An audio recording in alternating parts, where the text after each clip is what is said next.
sí, estamos. Daniel Stingo, ¿me extrañaste? Mucho, Qué bueno, mucho. yo también, yo también. Fue tanto que no dormí 3 noches y sus 3 días. Ay, que eres mentiroso. Mentiroso, yo te extrañé, pero dormí igual. La Ah, verdad ya, que ok. me hacen los martes y los jueves. El jueves pasado no tuvimos programa porque queríamos partir con Tuti. El Carro TV se está reestructurando, así que vienen cosas nuevas, cosas bacanes. Así que vamos a tirar la casa por la ventana en unos días más. Daniel, han pasado hartas cosas. Sí, sí. Bueno, la verdad es que desde el punto de vista noticioso no nos hemos quedado. La pandemia igual da como para hablar, ¿no? Eh, Porque siempre hay cosas que ir comentando respecto de política, de salud, de educación, deporte, cultura, teatro. Las tonteras que hablan los políticos también, los chascarros que se les quedan los micrófonos abiertos. Oiga, debo decir que Andrea Lamán me hizo la semana pasada, qué manera de reírme. Es que los ¿Por encuentro un poco qué? pavos. Porque ¿Ah? me dio risa, después salió pidiendo disculpas, diciendo que Francisco Guiguren era tan amigo de él. ¿Sabes qué? Qué terrible, porque al final uno no les cree nada. Si se ningunean de esa forma en una reunión, ¿tú te imaginas cómo se ningunean en vivo y en directo? Terrible lo encuentro yo. Bueno, a ver, yo creo que lo grave es que refleja más que un garabato dicho al azar al amigo. Yo creo que refleja un pensamiento em, que los que piensan distinto a uno hablan huevadas, perdona Tan la hueva. expresión, pero él la usó. O sea, el Sí, que no. habla distinto o el que piensa distinto a lo que yo expongo y es de mi sector, porque en el fondo también va por ahí, yo creo que si lo dijera un marxista-leninista intrínsecamente perverso, come guagua, no sería tan malo, pero como era alguien de mi sector, entonces está hablando huevas. ¿Cómo no se alinea conmigo? Yo creo que eso es terrible. Yo creo que hay una falta de disenso, falta de aceptar que otro tenga un disenso conmigo, que piense distinto, y eso lo reflejó. Ahora, es un pensamiento apatronado, ¿ah? Apatronado, ya está hablando weá. Quizás quizá Claro. quien estaba hablando, no era con su señora porque era un hombre. Bueno, estas son las cositas, y en vez de pedir disculpas, él dice que su error fue dejar el micrófono prendido, no Claro. el tono, lo que dijo, la forma, sobre la materia que estaba hablando, porque en el fondo también estábamos hablando de que en ese momento lo que él hizo fue descalificar a aquellos que querían un postnatal extendido, haciendo una interpretación distinta de la constitucionalidad o inconstitucionalidad de una norma. Entonces, para él, esos son los que hablan hueva. Bueno, así son algunos señores políticos que llevan muchos años así, que pasaron con una tormenta en el desierto, que pidieron no doblar izquierda. Ah, es que te estoy leyendo, te estoy citando libros de él, ¿eh?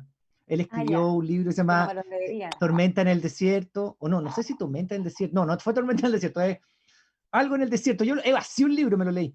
Después leyó un libro que se llama No, no vite a la ¿Entretenido? izquierda. ¿No era mal libro en el Ya. desierto? No sé cómo me acuerdo el nombre, pero bueno, ya. No importa si no me Y, lo voy a leer, no, no me no, voy si a no, leer un libro que además que escribió así un Andrea Lamán. mamoncito y no vale la pena, está fuera de foco, porque en el fondo fue cuando él reclamaba que la derecha lo ninguneó. Entonces lo hizo irse al desierto.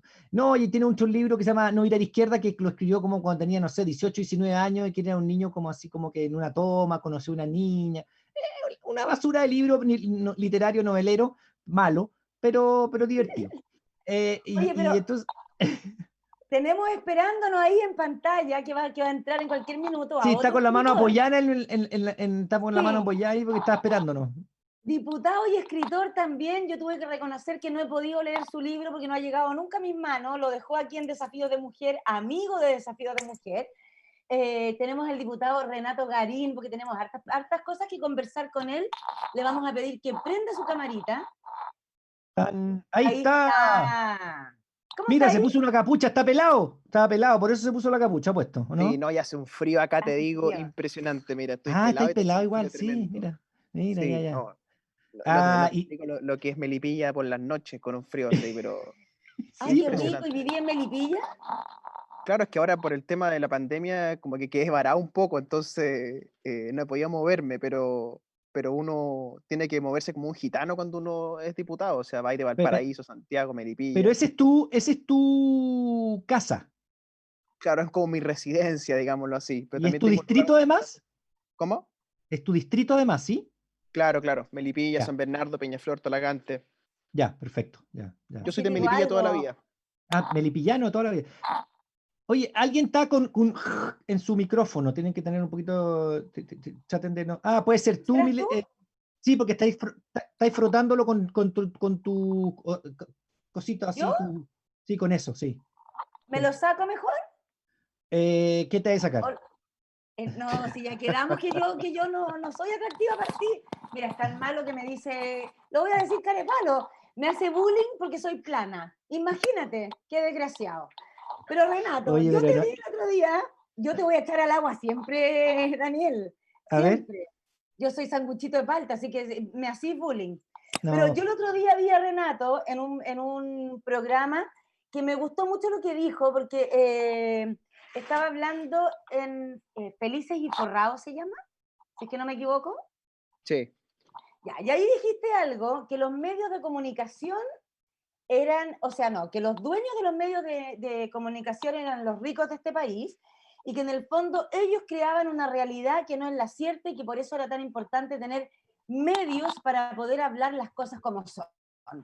Y el Carro TV es así, queremos hablar las cosas como son y que nos digan, que nos hablen todo clarito, porque de verdad que yo partiendo, por ejemplo, con esto de las medidas para la clase media, uno como es ignorante, yo estaba como contenta un poco, pero después cuando empecé a entender, después de verte, pucha, nos están metiendo el dedo en el ojo una vez más, entonces es importante que esto se aclare en palabras que todos entendamos, para que no pensemos que nos están haciendo un favor como dicen ellos, porque no es así, ¿cierto?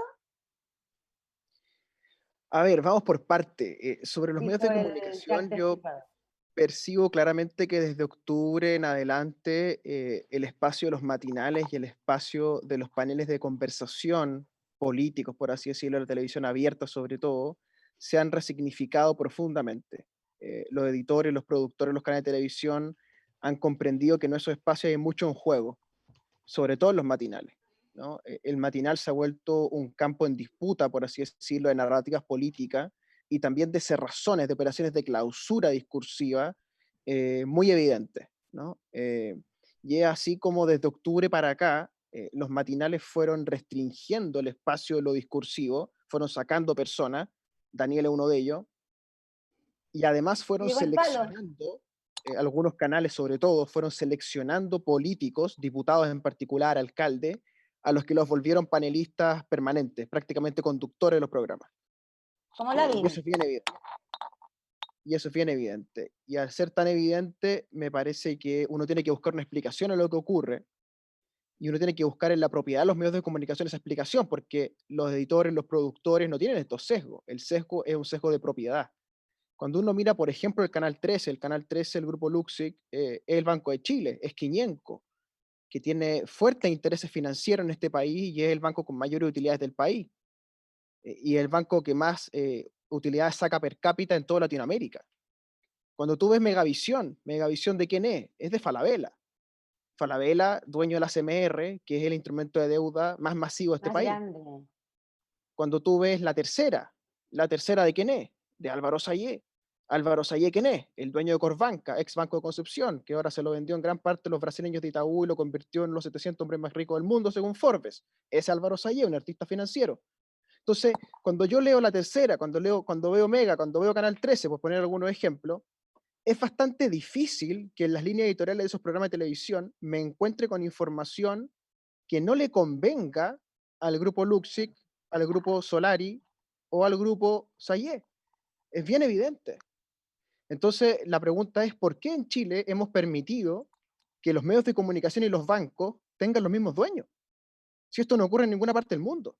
En la única parte del mundo donde esto ocurrió un tiempo En fue en Inglaterra. Inglaterra.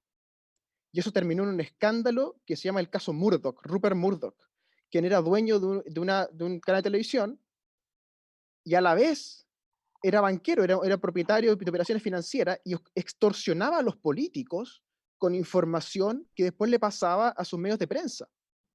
Y eso es gravísimo. Y es parte también de lo que ha ocurrido en Argentina. O sea, Héctor Mañeto, que tiene intereses en todo el aparato industrial argentino a través de Clarín, también ha operado como un poder en la sombra. Entonces, ¿qué es lo que pasa? Me pasa que desde octubre en adelante, sobre todo los debates más difíciles, los debates que involucran a la AFP, a la banca, a la ISAPRE, donde está el poder en Chile real, donde están los auspicios, donde está el poder financiero, es prácticamente imposible decir cosas en la tele. Y eso es sorprendente, digamos. O sea, que la libertad de expresión en el año 2020 en Chile esté así restringida en los espacios públicos.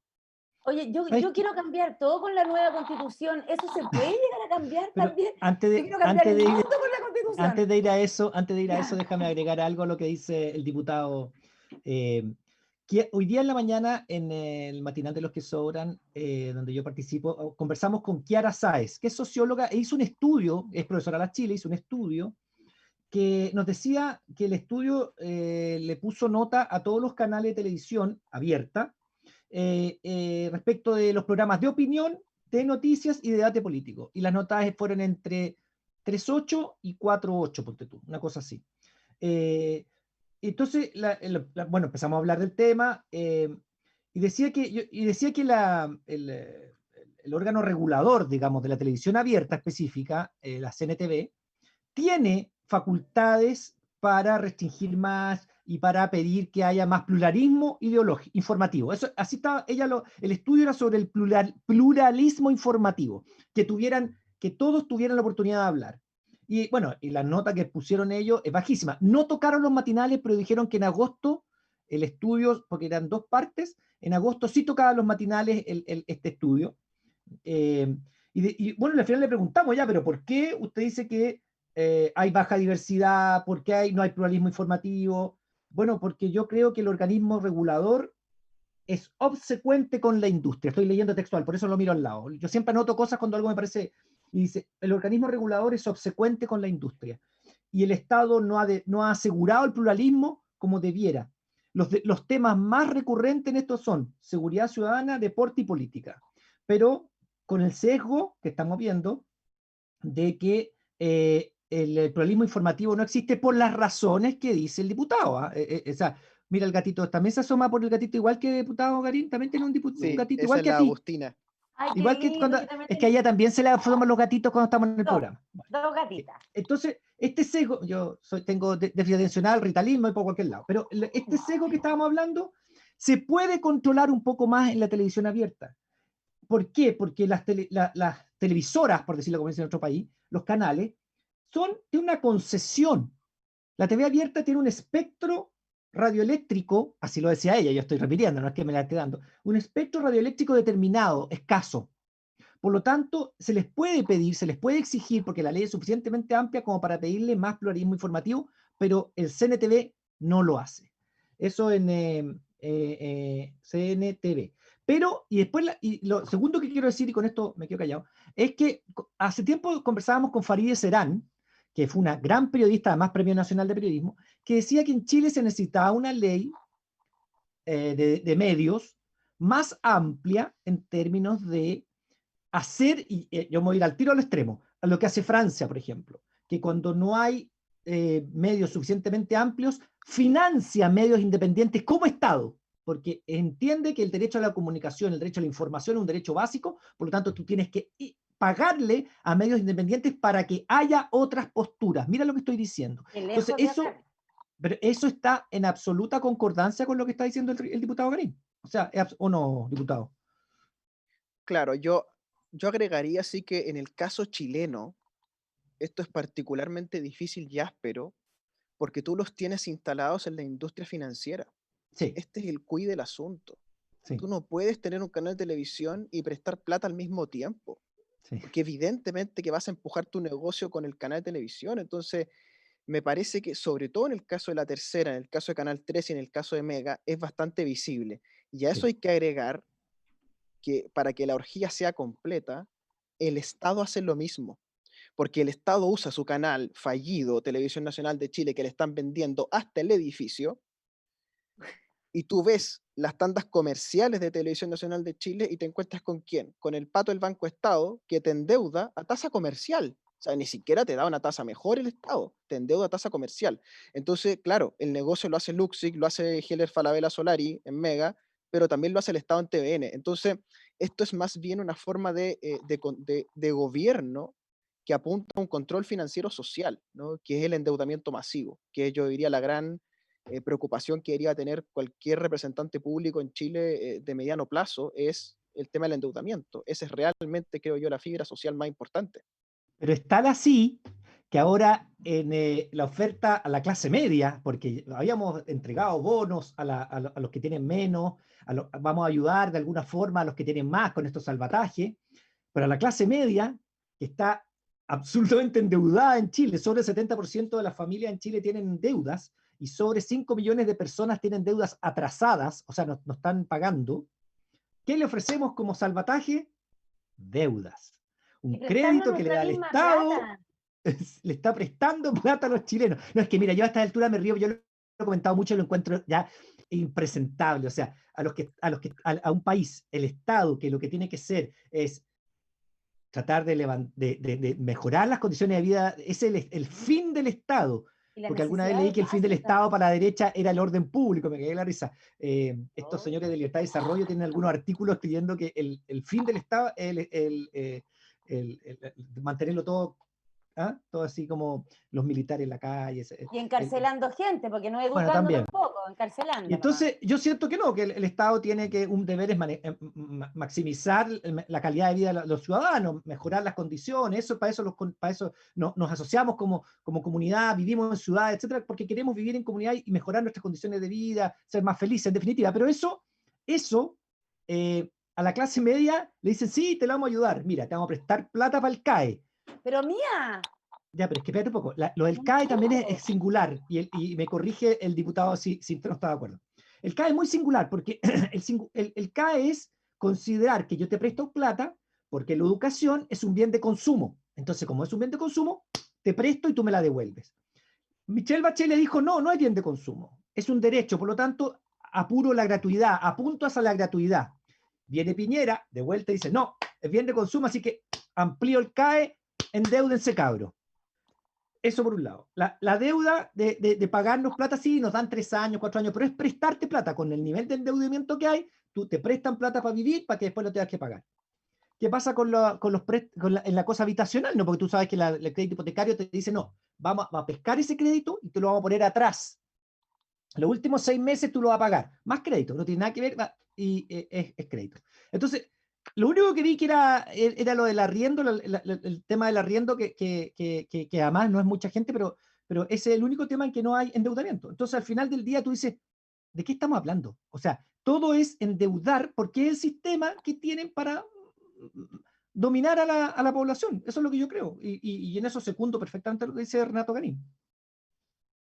Sí, yo agregaría que el problema central que tenemos es que si tú tuvieras una capacidad bancaria pública estatal Ah, claro. para ejecutar una política crediticia realmente efectiva, tendrías que hacerlo a través del Banco del Estado. Pero el Sí. Banco del Estado no es ese tipo de banco que uno se imagina, no es un banco público en este sentido. Es un banco comercial que lleva el nombre del Estado y que reporta a su gerente, digamos, ¿no? Eh, y fíjate tú que no se recurre al Banco del Estado, se recurre a la Tesorería General de la República. O sea, la Tesorería General de la República convertida en instancia prestamista donde el Estado endeuda a sus ciudadanos. Es una cuestión, creo yo, bien absurda. Y esto tiene que ver con el detrimento, el daño que se le ha hecho a la forma jurídica en Chile, que se suele decir un poco desde la ignorancia que Chile tiene una tradición legalista, ¿no? Que tenemos un gran respeto por la ley, que la ley manda, prohíbe, permite, ¿no? Cuando eso es falso. La legislación no es el principal canon, son los reglamentos que emite el Poder Ejecutivo, son los decretos del Poder Ejecutivo, tienes la Constitución que opera como un límite fáctico, y además tienes la realidad jurídica que es otra cosa. O sea, esa tradición legalista supuesta no es tal. Y cuando te hablas de la plata en particular, tú te encuentras con que la discrecionalidad es lo que manda. O sea, ¿cómo puede ser que el Estado de Chile tenga un presupuesto de 75.000 millones de dólares todos los años? O sea, noten el número que le estoy dando, 75.000 millones de dólares todos los años. O sea, ¿cuántos países en el mundo querrían tener un presupuesto estatal de estas características? Es enorme. y aún así nos falta plata, y aún así Sí. tenemos mala ejecución.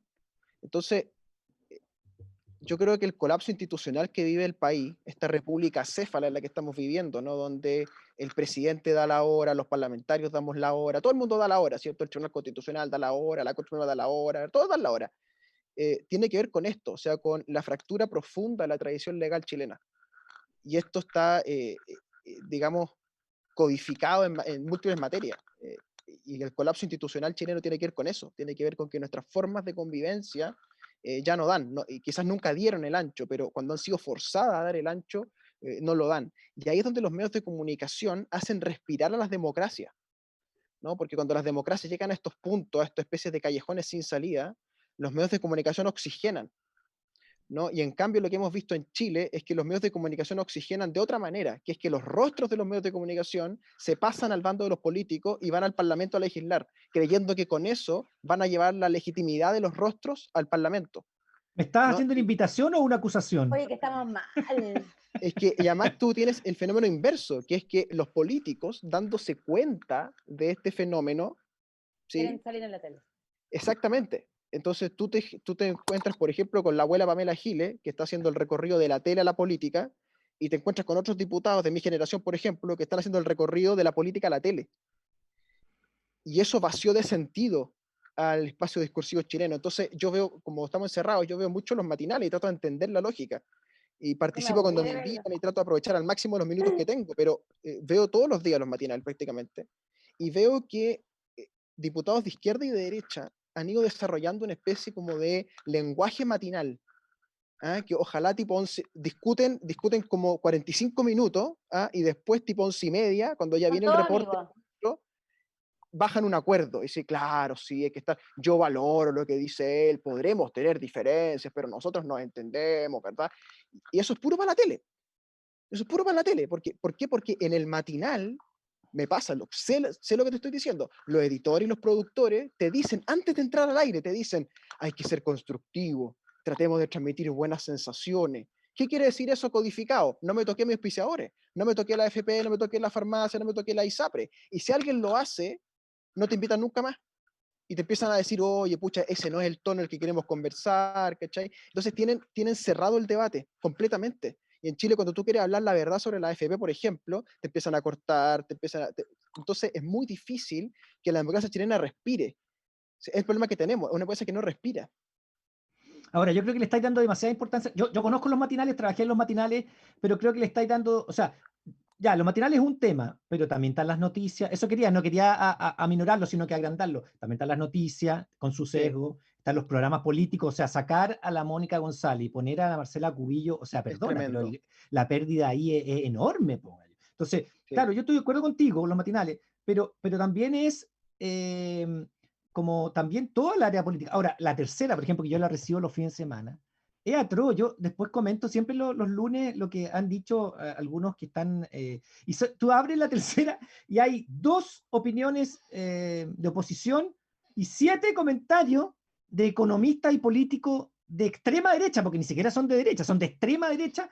Por lo menos en Europa salían extrema derecha, aquí pueden pasar piola, pero en Europa, en que se entiende que hay un estado de bienestar, en que tú te garantizas a todos, ¿no? La salud de calidad y pública, la educación de calidad pública, entonces, digamos, las pensiones de calidad y pública, nadie cuestionaría, pero acá tú lees los fines de semana, la tercera, el Mercurio, y hay tipos de extrema derecha echándole flores a la AFP, echándole flores al sistema de salud, echándole flores al sistema educativo, no lo que logró cambiar algo Michelle Bachelet, pero porque en el fondo lo que hacen es tratar de perpetuar que todos los derechos sociales se lucre con los derechos sociales. Y una cuestión que obviamente, Qué gracias a vergüenza. Dios, pero es que gracias a Dios la oposición en términos generales está de acuerdo en que eso no puede seguir, desde la DC hasta el PC.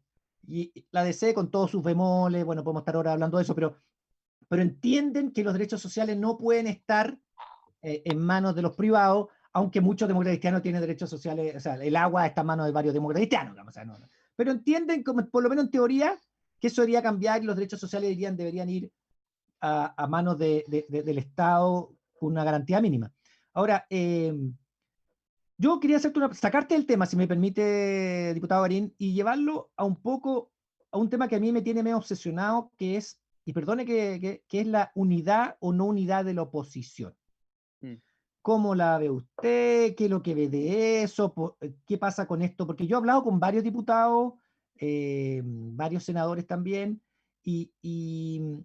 bueno, obviamente se habla de que hay dos oposiciones, se habla de que de repente eh, no hay una cabeza, de repente, no lo sé, o otros dicen que no es tan necesario ahora tampoco, pero en las leyes que, por ejemplo, manda Piñera dentro de su locura, ¿no? Estas leyes como que tienen nada que ver con la realidad, y la ley Capucha y la ley Fogata, o no sé qué, y la ley. Y algunos lo aprueban, hace un par de semanas en este mismo programa conversábamos con el diputado Walker, y cuando yo le dije a Matías Walker, ¿por qué usted aprobó eso? Me dijo, bueno, porque la gente quiere los cambios, pero las quiere en orden.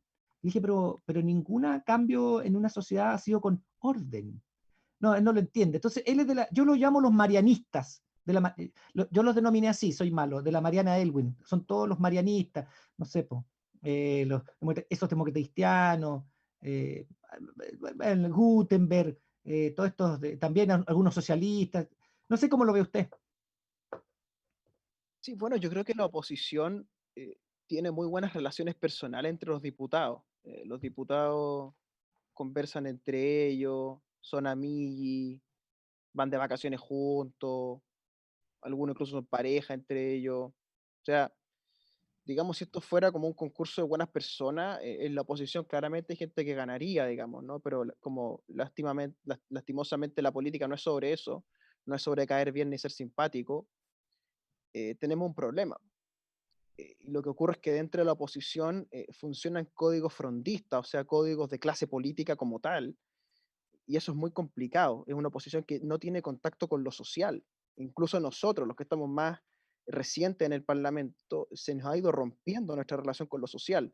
Y yo te diría que hay un punto clave, Daniel, que es el acuerdo de noviembre, donde una parte de la oposición suscribe el acuerdo, se compran esta regla de los 2/3, que yo creo que es una mala idea, eh, y inmediatamente hacen eso, comienzan a recibir el aplauso furioso de Copesa, de los grandes medios de comunicación, de los columnistas más conservadores, ¿verdad? Aplaudiendo a esta clase política, no acuerdo, ¿verdad? Y amarran en el fondo el tema de la constitución.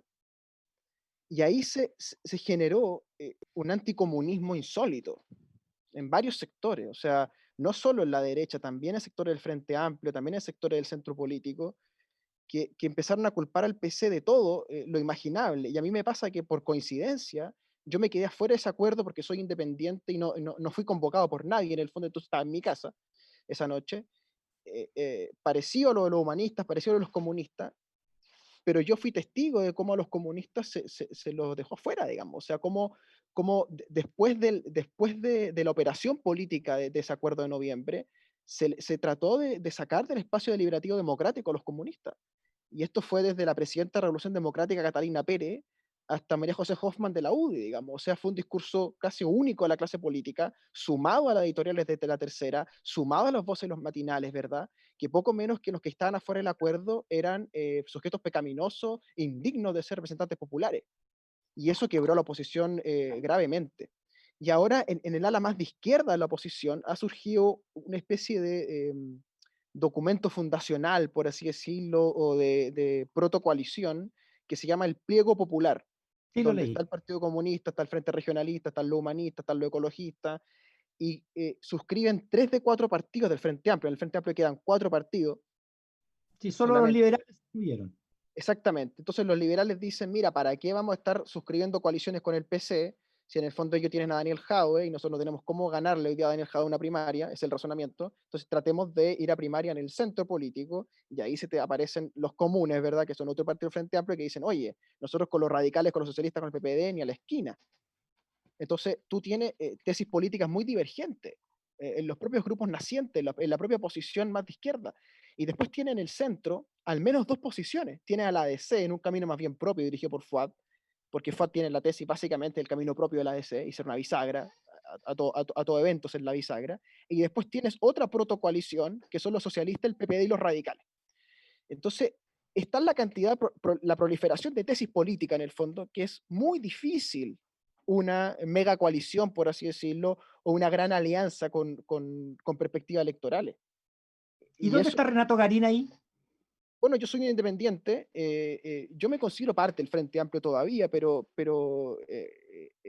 choco contra la indiferencia de mis dirigentes, digamos, que no me invitan a las reuniones, no estoy en los WhatsApp, entonces es prácticamente como si no tuviera derechos políticos dentro del Frente Amplio, lo que es bien curioso porque Beatriz Sánchez también es independiente y ella está considerada como vocera de la coalición. Y Jorge Sharp también es independiente y tampoco lo invitan a ninguna reunión. Entonces es bastante arbitrario y draconiana la manera en la cual el Frente Amplio consigue a sus dirigentes independientes.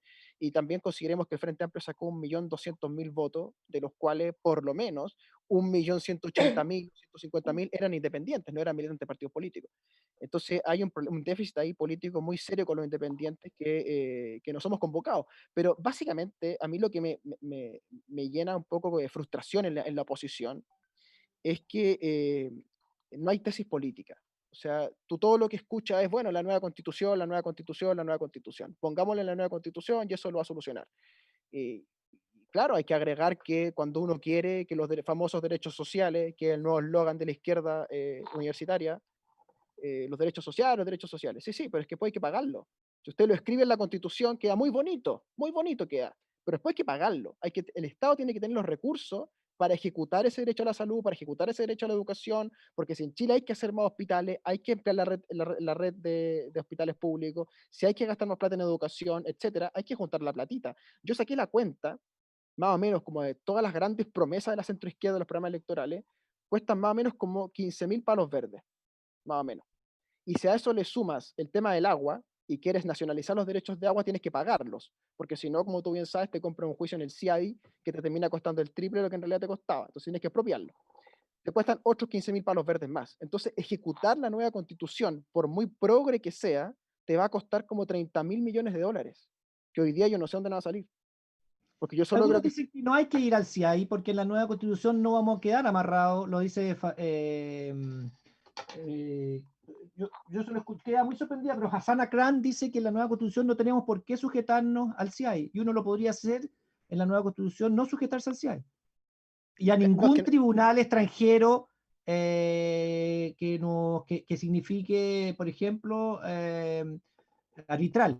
Ningún tribunal arbitral extranjero nos sujetamos a la nueva constitución y entonces no tienes por qué ir al CIAI, ni a ningún otro tribunal que extranjero. no me refiero a la delegación de competencia dentro de la Constitución, sino que me refiero a Eso. los derechos adquiridos, que ya están adquiridos, aunque cambies la Constitución, siguen siendo adquiridos los derechos de agua, y que esos derechos de agua los expropias, por ejemplo, con los militares. Supongamos que nos ponemos pesados, ¿ya? Y el Estado de Chile decide expropiar los derechos de agua con los militares. Vamos y intervenimos los cauces y expropiamos, ¿ok? Esos son juicios internacionales sí o sí, aunque la nueva Constitución no suscriba el Tratado del CIADI, porque ya están esos derechos adquiridos y hay que pagarlos. Y esos Es que cuestan no estoy como tan seguro, ¿eh? Bueno, eso o es. sea, yo creo que, mira, yo creo, Daniel, que expropiar los derechos de agua con mano militar puede generar un problema peor en Chile. Pero ese es el escenario en el que estamos. Y si tú quieres pagarlos, te cuestan 15.000 millones de dólares. Entonces hay que tener 30.000 millones de dólares total para ejecutar toda la constitución, lo que es una fortuna. Esa parte Sí. de la centroizquierda no la dice. Entonces, no la dicen por qué. Razón uno, porque no saben cuánto cuesta cada medida. Razón dos, porque no les interesa, y como nunca han administrado una empresa, nunca han pagado un sueldo, nunca han mandado un currículum en ninguna parte, no saben que las cosas hay que pagarlas. O número tres, es que realmente lo saben y no quieren decirlo porque quieren disparar la expectativa, lo que es gravísimo.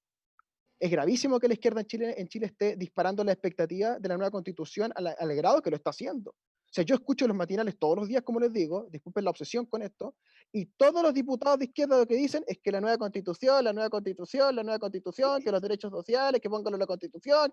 Y oye, yo saco la cuenta todos los días, todo lo que proponen, y digo, ¿con qué plata? ¿De a dónde?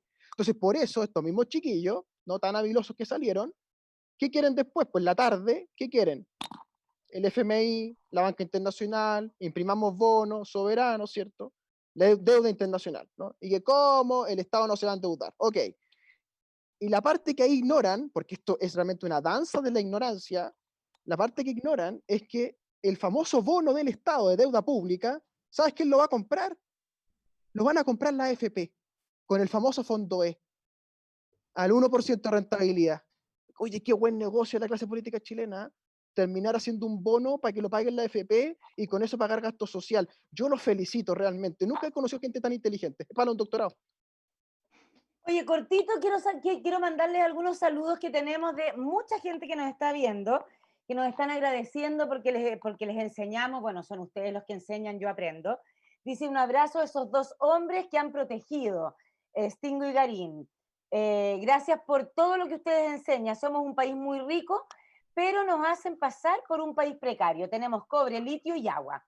Y antes de seguir avanzando, yo necesito que ustedes me expliquen, para entenderlo bien, porque yo me declaro clase media, me declaro que también tengo deuda, y ahora nos ofrecieron un préstamo. Y yo quiero que nos expliquen eso, porque yo creo haberlo entendido después de haber escuchado a Renato, pero así todo me quedan dudas. Lo que yo entendí es que me van a prestar mi propia plata, eso es lo que van a hacer y necesito que lo aclaremos. No, el préstamo es gasto público que la Tesorería General de la República va a entregarte en formato de préstamo blando con tasas bajas. Se dice que es tasa cero, pero en realidad no es tasa cero porque la tasa cero no existe, sino que es tasa baja con pagos diferidos hasta el 2024. O sea, la Tesorería General de la República va a actuar como prestamista. Esa es la propuesta del gobierno.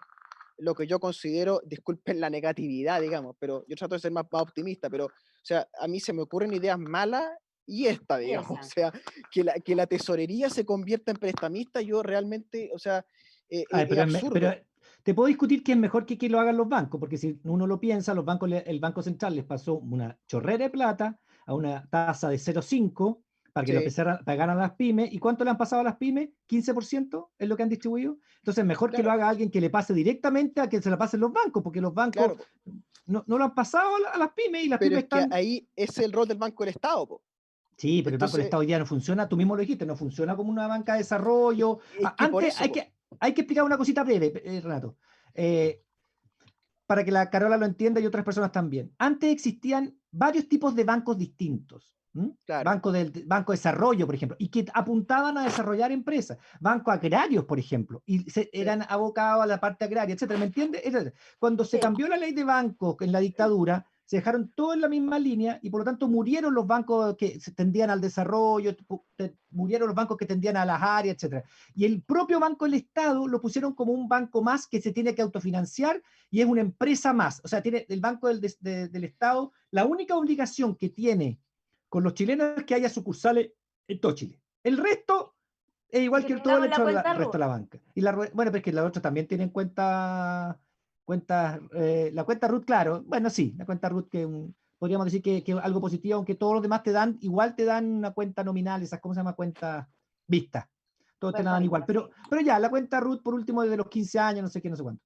Pero entonces el Banco del Estado ya no hace una función que uno podría decir es una banca que lo que hace es tender al desarrollo, es apañar ciertos sectores, generar desarrollo, como la Corfo un poquito, para que se entienda, ¿no? En un principio. Entonces lo que dice Renato Garines tiene razón, pues el Banco del Estado, que podría haber sido, no lo va a hacer porque no tiene las condiciones, aunque tiene las bases de datos, pero también las tiene la tesorería de las bases de datos. sí, lo que Entonces, por pasa es eso creo que que, lo hicieron. Dime. o sea, Daniel, a mí lo que me molesta es la deformación de las formas Ah, sí, jurídicas. sí. Porque tú ves que en el tema del postnatal se transforma la licencia médica en Están ¿Por qué postnatal. enfermas las piensan? mujeres, están Ya, enfermas, una pero licencia es es que que están enfermas. O sea, pero yo es no que es un absurdo, o entiendo. sea, te das cuenta Sí, que en el fondo la sí. precariedad del debate es tanto que damos vuelta a una fórmula absurda, digamos, o sea, terminamos comiendo palta con cazuela, muy rica la cazuela, muy rica la palta, pero no me ponga palta en la cazuela porque te queda raro, ¿se das No cuenta? junta, no Entonces, junta. un poco yo lo que veo es que hay una crisis de liquidez económicamente, entonces no hay liquidez en la familia, no hay liquidez en la mediana empresa, para qué decir la pyme, y no hay liquidez en el Estado, ojo en esto, el Estado también está poco líquido por un tema presupuestario en general, mal ejecutado. Entonces, eh, ¿dónde hay liquidez? Hay liquidez en dos lugares. Uno, en los préstamos internacionales, ¿verdad? O en los fondos de pensiones, ¿no? Que hay 180.000 millones de dólares, ¿no? Entonces, la pregunta es bien evidente, ¿no? ¿Es mejor la deuda internacional, la deuda pública o el retiro de fondos de la AFP? Y esa es la discusión política en la que estamos. Ya, entonces yo entendí todo mal, parece, porque yo había entendido que esos fondos, yo hago las preguntas que hacemos todas las personas en la casa porque uno no tiene por qué entender. yo entendí que esos fondos venían de la AFP, que nos iban a prestar No, plata que era nuestra. Ya, eso no es así entonces. no. Hubo Lo que una la gente está propuesta sobre... pidiendo es que te distribuyan el 10%, hasta el 10% de tu propio fondo, lo que presentaron en un proyecto y la gente está pidiendo, eso es otra cosa. Ya, y que Claro. si yo estuviese en Perú, por ejemplo, yo podría ir y sacar mi plata, ¿o no? Es No, aquí en Chile tenemos donde que uno ver no la puede sacar. legislación, es que en Perú, en Argentina no hay FP, pues en Perú sí, y Sí, pues. a través de diversas leyes, en un principio para comprar casa, etcétera, la legislación peruana permitió que las personas pudieran sacar cierto porcentaje de su plata de las AFP. Eso fue en Perú. Pero en Perú Sí. no todos están en AFP, no es obligatorio, No, pues. ojo, es Sí. distinto. O sea, es un sistema distinto, tiene un sistema mixto con un sistema de reparto, con... Sí, eso es Pero distinto. aquí es obligatorio, ¿no? Pues si uno Sí, pues, no. sí, Sí, pues. pues ley. Bueno, si es que está contratado. Sí, Pero claro. si tú no estás con horario, te explican la ley que cuando te van a devolver los impuestos te restan plata y te la meten a la AFP porque tú no has pagado AFP. Acuérdate que eso está creciendo, de a poquito, de a poquito, de a poquito va creciendo hasta el 80%. Al final de varios años, de lo que te devuelvan, un 80% va a ir a la AFP si es que tú no estás cotizando. Ahora, Exacto. primero era un porcentaje, ahora estamos en otro porcentaje, ha ido creciendo el porcentaje que te van sacando para entregar a la AFP y a salud, con una ley que se aprobó para que todos tuvieran, en el fondo lo que se pensó fue que todos tengan derecho a pensión y no sean una carga para el Estado aquellos que siempre han boleteado y no pagan AFP y salud, ¿se entiende, no? Entonces, ahora tú la evolución de impuestos te sacan de ahí con una ley que no tiene tantos años, que se fue postergando, en verdad esa ley se fue postergando varias veces, y ahora ya empezó a sacarte un poco más de lucas para que se pague tu AFP, porque el Estado no quiere cargar contigo al final del día si tú nunca cotizaste en el sistema previsional, digamos, en el mal llamado sistema previsional. Oye, se nos Ahora, pasó en volando el estricto rigor, programa. Carola, lo que tú decís está bien, porque el gasto del Estado es plata de la gente pagada en formato de impuestos, sobre todo en formato Claro. de IVA, que es lo que más pagamos las personas. Y ahí es que hay que repetir el dato, que no lo van a escuchar en ningún medio de comunicación masivo, hegemónico, porque este es el dato que a la AFP no les conviene que se dé, que es que la AFP compraron deuda del Estado. O sea, el Estado de Chile imprimió unos papelitos que dicen bono soberano, pagan como el 1% interés, 1,5, o sea, nada, están prácticamente masivamente colocados en el fondo E y el fondo D, ¿cierto? O sea, esos fondos están pagando en el fondo el gasto público, ¿se entiende? O sea, el Estado emite deuda, la AFP me compra el bono, se lo encalillo al fondo E y al fondo D, y con esa plata el Estado ha pagado gasto público por 40.000 millones de dólares en 10 años. Y el Estado es una máquina ineficiente que quema la plata, porque no hay máquina más ineficiente que el Estado de Chile. Entonces, si le contáramos a la gente en Canal 13 que la AFP metieron 40.000 palos verdes en gasto público y el Estado quemó esa plata y se hizo humo la plata porque no está, ¿dónde están los 40.000 millones de dólares invertidos? No están, no existen. Eso es tan grave que si se hiciera masiva esa información, evidentemente que vamos a tener que aprobar el retiro de los 10% de las pensiones, porque ¿cómo va a ser lógico que la gente esté pagando el gasto público ineficiente al 1% de interés con sus fondos de pensiones y no pueda retirar su 10% que es de él para que él lo administre? ¿Cómo va a ser más Ahora, razonable que el Estado lo administre que las personas lo administren? Es una cosa indignante igual esos realmente. bonos tiene que pagarlo el Estado, no, no es que No, los quemó, sí, pues, si la AFP ¿cuándo los va a pagar? bueno, pero esos bonos, ¿Tú has escuchado alguna promesa del Estado de pagar esos bonos por 40.000 millones de dólares? Yo no. pero si los compró, tiene derecho a liquidarlo en algún momento. ¿Cuándo? Ah, no sé, ¿a cuántos años estarán Pero si después se expedidos esos renueva el, bonos, po? pero si después se renueva el bono, pues, ¿cuándo he Bueno, visto un Estado pagando ese tipo de bonos, digamos? O sea, y no, ahora va a no. aumentar la deuda. Oye, tengo otra pregunta. Espérame, es que Caro, esto es súper importante, Caro, la pregunta es Ya. clave. Jamás, Stingo, jamás el Estado de Chile va a pagar esa deuda. Es una estafa que se hizo. Se pagó gasto público con plata de las pensiones. Jamás el Estado va a pagar ese bono, porque ahora van a meter 10.000 millones más de deuda. Esto va a ser una fortuna que va a ser impagable. El Estado jamás va a volver esa plata. Te va pagando un interés bajísimo, después van a hacer otro bono y el bono va a circular eternamente, eternamente. Entonces es gravísimo. Se le sacó una tajada a las pensiones públicas chilenas por 40.000 palos verdes y el Estado lo quemó y te dice, no, si yo voy a pagar, pero por mientras me voy a seguir endeudando. ¿Cuándo? No, esto es una estafa. Yo estoy convencido de eso. Y se lo dije a Briones y Briones, en fondo se quedó callado porque entiende que el Estado de Chile jamás va a poner esos 40 millones sobre la mesa. Porque si los pusiera, ¿con qué plata financiáis después el gasto público? No, obvio, Este es el sí. punto. Sí. Qué complicado todo. Pero yo tengo otra pregunta, porque también se lo escucha a Renato. La tesorería se supone que nos podría hacer un préstamo a la clase media, como Sí. de 2,5 palos, ¿cierto? Hasta Pero 2,5 palos. hasta 2,5 palos, ya. Pero después de eso, si yo no pago en 4 años, creo, no tengo que pagar. Entonces, ¿quién va a querer pagar esa plata al final? ¿Pero quién te dijo que no tiene que pagar en 4 años? Tienes un año de gracia y te empiezan a descontar de tu devolución de impuestos. Pero Claro. después te condonan la deuda si no pagáis, po. ¿O estoy No. equivocada, Renato? Pero ¿por Hay qué unas tan condiciones que aparecen en la letra chica, lo que pasa es que el proyecto no ha ingresado. Sí, Pero yo Ya. les puedo decir que esto que estamos discutiendo no va a ser lo que va a salir. Porque ¿No? ya hay una manifestación de los diputados de la UDI, porque para que ustedes entiendan, como no hay oposición política, ya describimos, ¿verdad?, esta atomización absurda, esta balcanización de la política opositora en Chile, pero sí hay oposición en el gobierno. Mario Desbordes, jefe de la oposición, y los diputados UDI, muy descolgados hoy día del gobierno. Y ellos van a cambiarle la letra a este proyecto de ley. Entonces es muy probable que esto termine siendo otra cosa. Lo que hoy día está, Carola, es algo muy difuso de un préstamo a 4 años, como tú dices, donde en ciertas condiciones muy específicas que están en la letra chica abajo del proyecto, habla de una supuesta condonación. Pero lo grave aquí es que el Estado, con la otra mano, hoy día mismo, votamos en sala un recorte de impuestos para las grandes fortunas que están con ciertas condiciones por incluso 6.000 millones de dólares a 4 años plazo.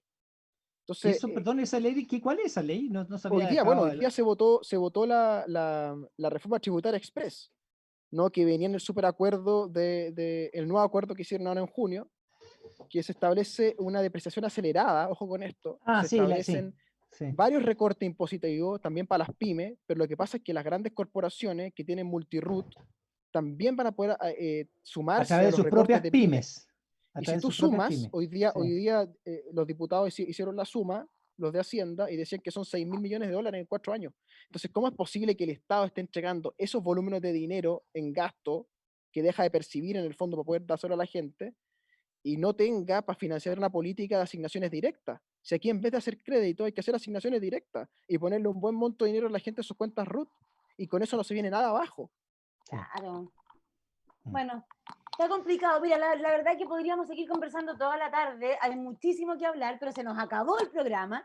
Pero Rolando, te vamos a invitar de nuevo, porque además me quedé con las ganas. Me imagino que Piñera está sufriendo horrores con esto que le bajaron el sueldo un 10%.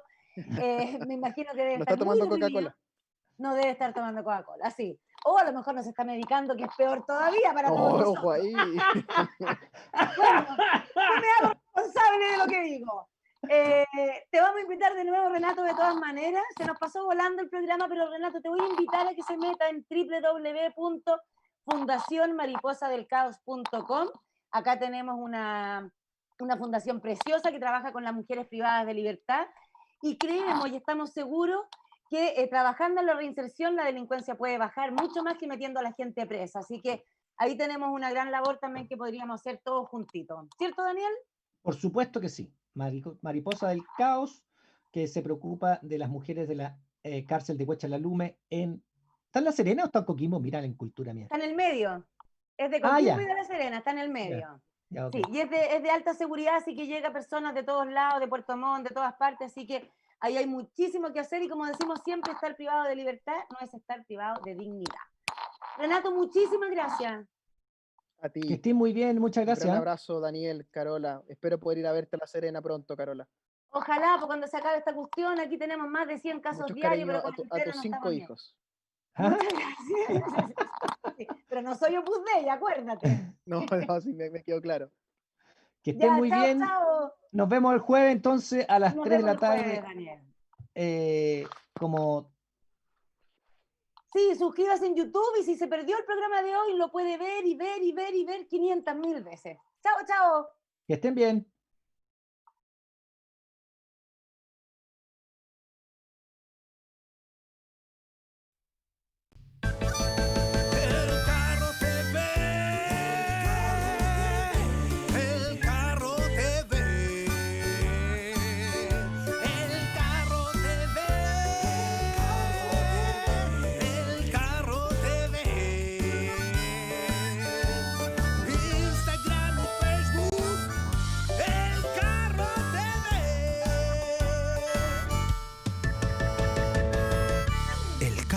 www.radiochile.cl.